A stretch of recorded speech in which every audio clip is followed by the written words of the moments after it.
پہلا سلاطین اور اس کا 22واں باب جو 53 آیات پر مشتمل ہے۔ اور 3 برس وہ ایسے ہی رہے اور اسرائیل اور ارام کے درمیان لڑائی نہ ہوئی۔ اور تیسرے سال یہودا کا بادشاہ یہوشافط شاہ اسرائیل کے ہاں آیا، اور شاہ اسرائیل نے اپنے ملازموں سے کہا، کیا تم کو معلوم ہے کہ رامات جلاد ہمارا ہے، پر ہم خاموش ہیں اور شاہ ارام کے ہاتھ سے اسے چھین نہیں لیتے؟ پھر اس نے یہوشافط سے کہا، کیا تو میرے ساتھ رامات جلاد سے لڑنے چلے گا؟ یہوشافط نے شاہ اسرائیل کو جواب دیا، میں ایسا ہوں جیسے تو، میرے لوگ ایسے ہیں جیسے تیرے لوگ، اور میرے گھوڑے ایسے ہیں جیسے تیرے گھوڑے۔ اور یہوشافط نے شاہ اسرائیل سے کہا، ذرا آج خداوند کی مرضی بھی تو دریافت کر لے۔ تب شاہ اسرائیل نے نبیوں کو جو قریب 400 آدمی تھے اکٹھا کیا اور ان سے پوچھا، میں رامات جلاد سے لڑنے جاؤں یا باز رہوں؟ انہوں نے کہا، جا، کیونکہ خداوند اسے بادشاہ کے قبضے میں کر دے گا۔ لیکن یہوشافط نے کہا، کیا ان کو چھوڑ کر یہاں خداوند کا کوئی نبی نہیں ہے تاکہ ہم اس سے پوچھیں؟ شاہ اسرائیل نے یہوشافط سے کہا کہ ایک شخص املا کا بیٹا میکایا ہے تو صحیح، جس کے ذریعے سے ہم خداوند سے پوچھ سکتے ہیں، لیکن مجھے اس سے نفرت ہے، کیونکہ وہ میرے حق میں نیکی کی نہیں بلکہ بدی کی پیشن گوئی کرتا ہے۔ یہوشافط نے کہا، بادشاہ ایسا نہ کہے۔ تب شاہ اسرائیل نے ایک سردار کو بلا کر کہا کہ املا کے بیٹے میکایا کو جلد لے آ۔ اس وقت شاہ اسرائیل اور شاہ یہودا یہوشافط سامریا کے پھاٹک کے سامنے ایک کھلی جگہ میں اپنے اپنے تخت پر شاہانہ لباس پہنے ہوئے بیٹھے تھے، اور سب نبی ان کے حضور پیشن گوئی کر رہے تھے۔ اور کنانا کے بیٹے صدقیہ نے اپنے لیے لوہے کے سینگ بنائے اور کہا، خداوند یوں فرماتا ہے کہ تو ان سے ارامیوں کو مارے گا جب تک وہ نابود نہ ہو جائیں۔ اور سب نبیوں نے یہی پیشن گوئی کی اور کہا کہ رامات جلاد پر چڑھائی کر اور کامیاب ہو، کیونکہ خداوند اسے بادشاہ کے قبضے میں کر دے گا۔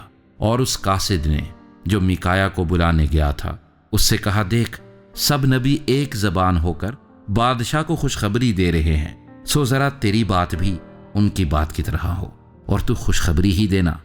میکایا نے کہا، خداوند کی حیات کی قسم، جو کچھ خداوند مجھے فرمائے میں وہی کہوں گا۔ سو جب وہ بادشاہ کے پاس آیا تو بادشاہ نے اس سے کہا، میکایا، ہم رامات جلاد سے لڑنے جائیں یا رہنے دیں؟ اس نے جواب دیا، جا اور کامیاب ہو، کیونکہ خداوند اسے بادشاہ کے قبضے میں کر دے گا۔ بادشاہ نے اس سے کہا، میں کتنی مرتبہ تجھے قسم دے کر کہوں کہ تو خداوند کے نام سے حق کے سوا اور کچھ مجھ کو نہ بتائے؟ تب اس نے کہا، میں نے سارے اسرائیل کو ان بھیڑوں کی مانند جن کا چوپان نہ ہو پہاڑوں پر پراگندہ دیکھا، اور خداوند نے فرمایا کہ ان کا کوئی مالک نہیں، سو وہ اپنے اپنے گھر سلامت لوٹ جائیں۔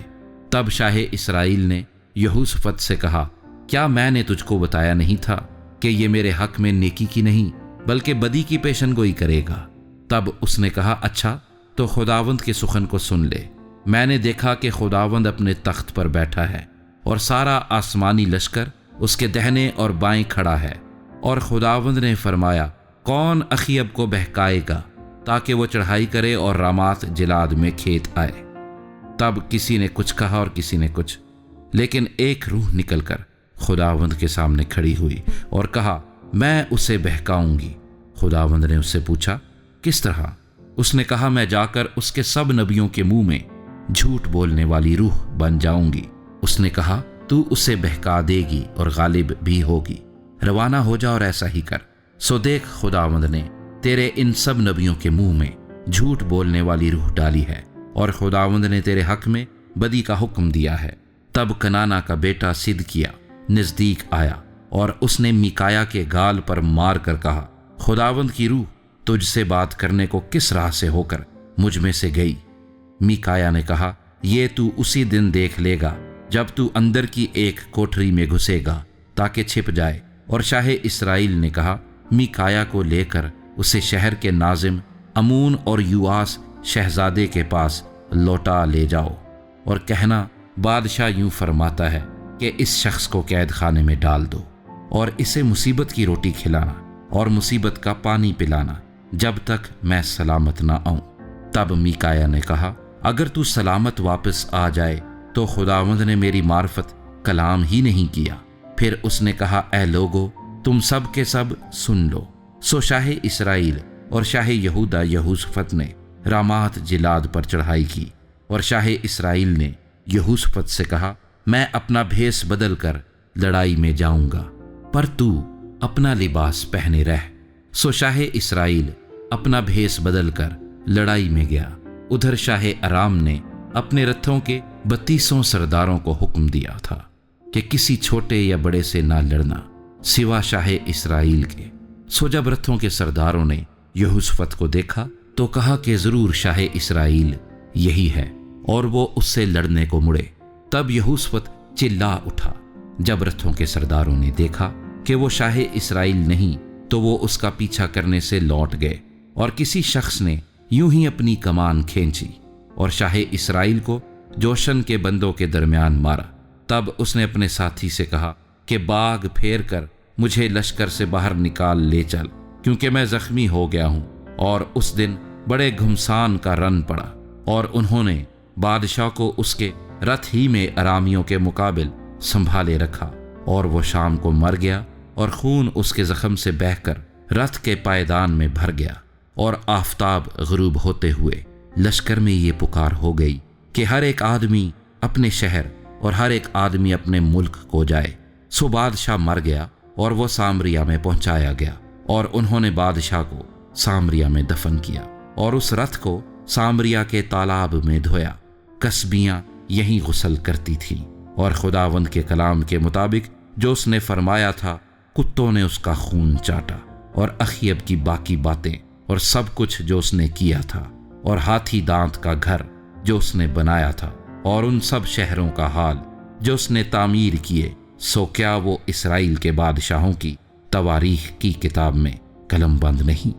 اور اخیب اپنے باپ دادا کے ساتھ سو گیا، اور اس کا بیٹا اخزیہ اس کی جگہ بادشاہ ہوا۔ اور آسا کا بیٹا یہوشافط شاہ اسرائیل اخیب کے 4 سال سے یہودا پر سلطنت کرنے لگا۔ اور جب یہوشافط سلطنت کرنے لگا تو 35 برس کا تھا، اور اس نے یروشلیم میں 25 برس سلطنت کی۔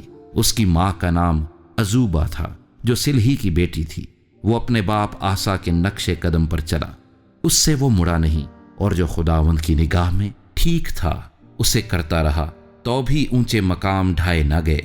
لوگ ان اونچے مقاموں پر ہنوز قربانی کرتے اور بخور جلاتے تھے۔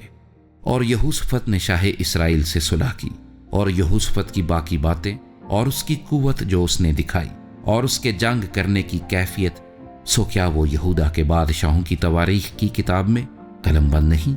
اور اس نے باقی لوتیوں کو جو اس کے باپ آسا کے عہد میں رہ گئے تھے ملک سے خارج کر دیا، اور ادوم میں کوئی بادشاہ نہ تھا بلکہ ایک نائب حکومت کرتا تھا۔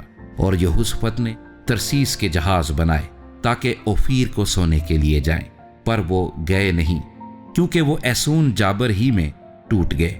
تب اخیب کے بیٹے اخزیہ نے یہوشافط سے کہا، اپنے خادموں کے ساتھ میرے خادموں کو بھی جہازوں میں جانے دے، پر یہوشافط راضی نہ ہوا۔ اور یہوشافط اپنے باپ دادا کے ساتھ سو گیا، اور اپنے باپ داؤد کے شہر میں اپنے باپ دادا کے ساتھ دفن ہوا، اور اس کا بیٹا یہورام اس کی جگہ بادشاہ ہوا۔ اور اخیب کا بیٹا اخزیہ شاہ یہودا یہوشافط کے 17ویں سال سے سامریا میں اسرائیل پر سلطنت کرنے لگا، اور اس نے اسرائیل پر 2 برس سلطنت کی۔ اور اس نے خداوند کی نظر میں بدی کی، اور اپنے باپ کی راہ اور اپنی ماں کی راہ اور نبات کے بیٹے یربام کی راہ پر چلا، جس سے اس نے بنی اسرائیل سے گناہ کرایا، اور اپنے باپ کے سب کاموں کے موافق بال کی پرستش کرتا اور اس کو سجدہ کرتا رہا، اور خداوند اسرائیل کے خدا کو غصہ دلایا۔